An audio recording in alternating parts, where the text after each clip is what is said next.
Hello friends, welcome back to the new video guys. Today guys, I am going to show you guys notification ringtone in your Samsung phone guys. In this video guys, I will show you guys how can you set your notification ringtone.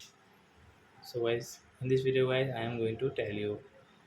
So friends, you want to set your notification ringtone, then guys open your phone setting. Then guys you can see guys your sound and vibration. Tap here and guys you can see notification sound. So friends tap here.